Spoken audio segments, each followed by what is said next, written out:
On February 9, 2026, President Donald Trump issued a statement threatening to block the opening of the Gordie Howe International Bridge connecting Detroit, Michigan and Windsor, Ontario.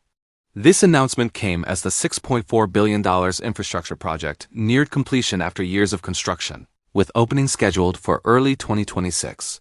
Trump's statement demanded that the United States receive full compensation for what he characterized as contributions to the project and suggested the United States should own at least one-half of this asset. The threat emerged within the broader context of U.S.-Canada trade tensions, including tariff disputes and negotiations regarding the U.S.-Mexico-Canada agreement scheduled for review in 2026. This situation raises questions about the intersection of international infrastructure agreements, domestic political pressures, and the mechanisms through which cross-border projects are governed when bilateral relations experience strain. This analysis examines the Gordie Howe Bridge dispute through several interconnected dimensions. First, we will establish the confirmed facts regarding the bridge's ownership structure, financing arrangements, and the legal agreements governing its construction and operation. Second, we will contextualize the project within the Detroit-Windsor trade corridors, economic significance, and the historical development of cross-border infrastructure. Third, we will assess the stated positions of relevant parties, including federal, state, and local officials, and evaluate the practical and legal constraints affecting implementation of the threatened action. Finally, we will consider implications for broader U.S.-Canada relations and the precedents this dispute might establish for international infrastructure cooperation. The Gordie Howe International Bridge project has been under development since the early 2000s when Canadian and Michigan officials identified the need for additional crossing capacity in the Detroit-Windsor corridor. After years of studies, negotiations, and regulatory approvals, Canada and the state of Michigan signed a formal agreement in 2012, establishing the framework for the bridge's construction and operation. This agreement, negotiated during Republican Governor Rick Snyder's administration in Michigan, established several key provisions that govern the project. The ownership structure divides the bridge equally between Canada and Michigan. Each party owns the portion of the bridge, approaches, and port of entry facilities on its respective territory. The Windsor-Detroit Bridge Authority, a Canadian Crown corporation, serves as the project delivery entity responsible for construction, but ultimate ownership is shared between the two governmental entities. This structure differs from the claim in Trump's February 9 statement suggesting Canada owns both sides. The financing arrangement places the entire construction cost on Canada.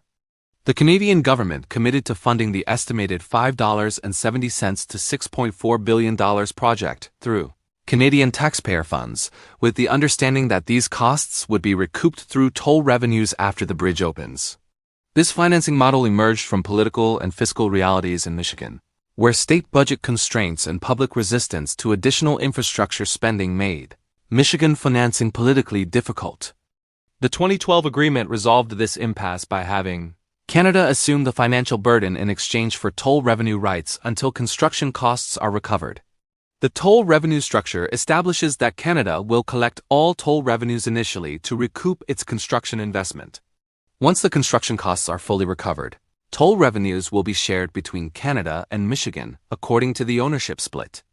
This arrangement means Michigan gains a valuable asset without upfront capital expenditure, while Canada recoups its investment over time through tolls paid by users, including many American commercial vehicles that will benefit from reduced border crossing times. The legal framework governing the project includes multiple layers of agreements and regulatory approvals. The 2012 bilateral agreement between Canada and Michigan required approval from both federal governments, the Michigan legislature, and various regulatory agencies. The U.S. Department of Homeland Security formally designated the Gordie Howe International Bridge as an official port of entry on January 30, 2026, completing the regulatory process that allows the crossing to function for customs and immigration purposes. This designation represents federal government recognition of the bridge's official status within the U.S. border infrastructure network. Trump's February 2017 joint statement with then-Canadian Prime Minister Justin Trudeau specifically endorsed the project. The statement declared, "Given our shared focus on infrastructure investments, we will encourage opportunities for companies in both countries to create jobs through those investments.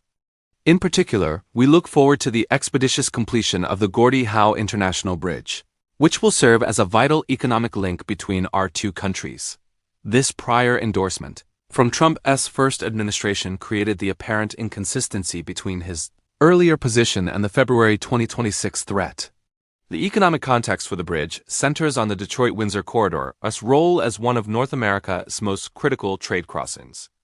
Approximately 25% of all trade between the United States and Canada crosses this corridor, with particular concentration in automotive manufacturing supply chains. The existing Ambassador Bridge, a privately owned toll bridge operated by the Maroon family since 1979, handles the majority of current commercial traffic. The Detroit-Windsor Tunnel provides additional capacity for passenger vehicles, but cannot accommodate large commercial trucks. The need for additional capacity emerged from several factors. The Ambassador Bridge, while privately maintained, represents a single point of failure for supply chains dependent on just-in-time delivery systems where even brief delays create cascading disruptions. The bridge's location routes traffic through populated residential areas in both Detroit and Windsor, creating congestion and quality-of-life issues for nearby residents. The bridge's age, while structurally sound according to regular inspections, raises questions about long-term redundancy and resilience in critical infrastructure. The Gordie Howe Bridge addresses these concerns through modern design and strategic routing. The bridge connects directly to Interstate 75 on the U.S. side and Highway 401 on the Canadian side, bypassing populated areas and providing direct highway-to-highway connectivity. The modern port of entry facilities on both sides include expanded inspection capacity designed to process commercial traffic more efficiently than older facilities. The bridge's cable-stayed design with an 853-meter main span provides clearance for river traffic and represents contemporary engineering standards. Construction began in 2018 following completion of regulatory approvals and finalization of design specifications. The project involved extensive work on both sides of the border, including bridge construction, approach roads, customs plazas, and connections to existing highway networks. As of February 2026, construction is essentially complete with final testing and inspection underway. The absence of a formal opening date reflects standard practice where complex infrastructure undergoes comprehensive systems testing before being declared operational. The immediate response to Trump's February 9 threat came from multiple directions. Michigan Governor Gretchen Whitmer issued a statement emphasizing that the bridge is jointly owned by Michigan and Canada, not solely by Canada as Trump's statement suggested. Whitmer characterized the threat as potentially damaging to Michigan's economy given the state's dependence on Canadian trade. Michigan's Democratic U.S. Senators Debbie Stabenow and Gary Peters issued similar statements warning that blocking the bridge would harm Michigan businesses and workers. Former Michigan Republican Governor Rick Snyder, who negotiated the 2012 agreement, wrote an op-ed in the Detroit News explaining the ownership structure and warning that blocking the bridge would primarily benefit the Maroon family, which owns the competing Ambassador Bridge. Snyder argued that the public bridge was designed to break the Maroon monopoly on Detroit-Windsor crossings and provide competitive pricing for commercial users. Locking the public bridge would therefore preserve monopoly pricing power for the private bridge owner. Canadian Prime Minister Mark Carney addressed the issue following a phone conversation with Trump on February 10. Carney stated the conversation was positive and that he explained to Trump the shared ownership structure. Carney expressed confidence the bridge would open as planned, characterizing the dispute as resolvable through clarification of the existing agreements.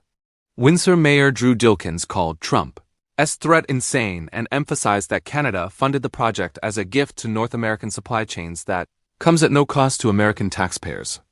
The White House press secretary's February 10 briefing provided the administration's rationale. She stated that the president found it unacceptable that Canada would control what crosses the bridge and owns land on both sides. She also cited concerns that insufficient American-made materials were used in construction. These concerns relate to Buy American provisions that typically govern U.S. government-funded infrastructure projects. However, since Canada funded the project entirely, Buy American requirements did not apply in the same manner as for U.S.-funded projects.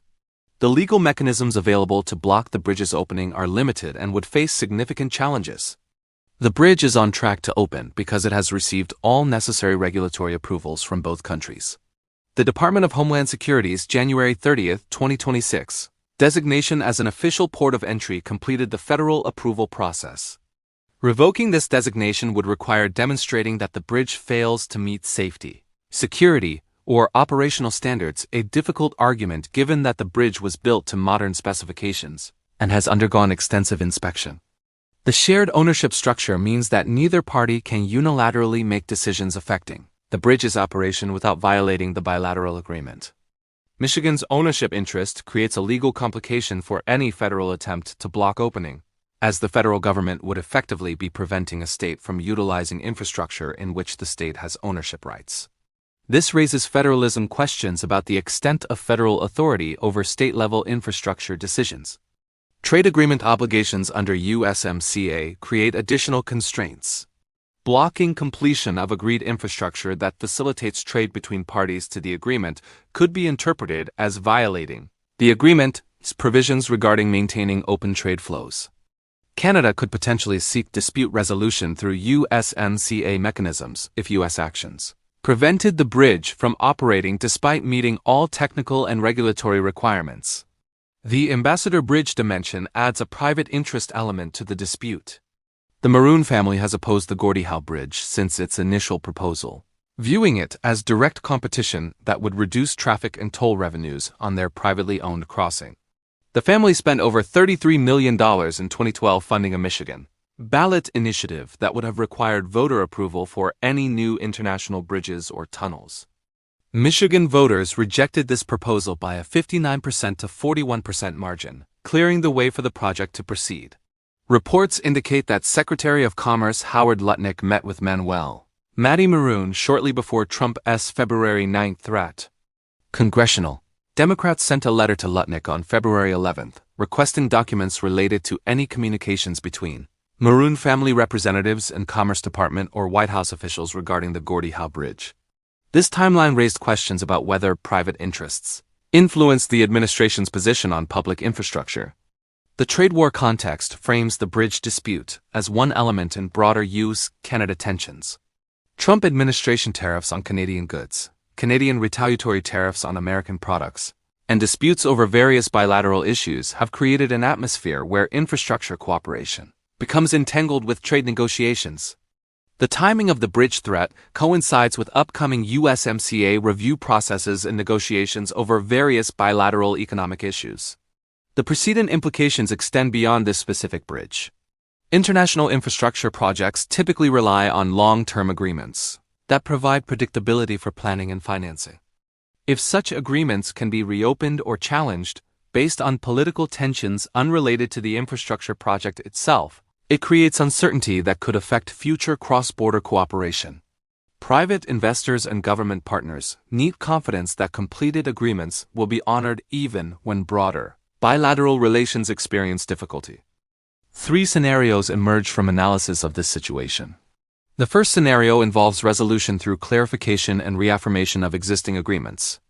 This scenario assumes that Trump's threat reflected incomplete information about ownership structure and financing arrangements, and that clarification of these facts through diplomatic channels would address the concerns raised. Canadian Prime Minister Carney's February 10 statement suggesting a positive conversation with Trump and confidence in resolution points toward this scenario. Conditions required include willingness of both parties to distinguish this infrastructure project from broader trade disputes, recognition that the existing legal framework already provides Michigan with substantial ownership interest, and political calculation that blocking the bridge would create more domestic political cost than benefit given opposition from Michigan state leadership and business community. Early indicators would include absence of concrete federal actions to prevent opening, continued systems testing proceeding toward operational readiness, and eventual announcement of opening date without additional conditions. Implications would be preservation of the bilateral infrastructure agreement framework, demonstration that existing legal structures can withstand political pressure, and opening of a bridge that provides economic benefits to both countries while reducing dependence on private monopoly crossing. The precedent would suggest that completed infrastructure agreements with strong legal foundations and bipartisan support can survive political transitions and bilateral tensions. The second scenario involves negotiated modifications where the United States seeks additional concessions related to the bridge in exchange for allowing opening. This could include demands for revenue sharing before construction costs are fully recouped, changes to operational control mechanisms, or linking bridge opening to broader trade agreement terms. Conditions would include Trump administration treating the bridge as negotiating leverage rather than as standalone infrastructure, Canadian willingness to discuss modifications to avoid indefinite delay, and Michigan state government acceptance of federal intervention in its infrastructure agreements. Early indicators would include formal negotiations announced between U.S. and Canadian officials, specifically addressing bridge terms, proposals for amended agreement language, and delay of opening pending resolution of negotiations. Implications would include establishment of precedent that completed infrastructure agreements can be renegotiated under political pressure. Potential complications for future cross-border projects due to uncertainty about agreement durability and strain on federal-state relations if federal government overrides state ownership interests for diplomatic leverage. The third scenario involves sustained confrontation where the bridge remains closed despite completion.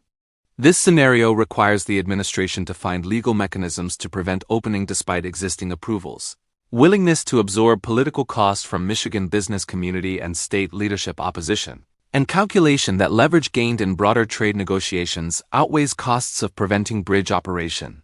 Conditions include legal findings that would justify revoking port of entry designation or imposing operational restrictions, Michigan state government either acquiescing to federal position or being overruled through federal authority, and Canadian response not escalating to broader retaliation that creates additional costs.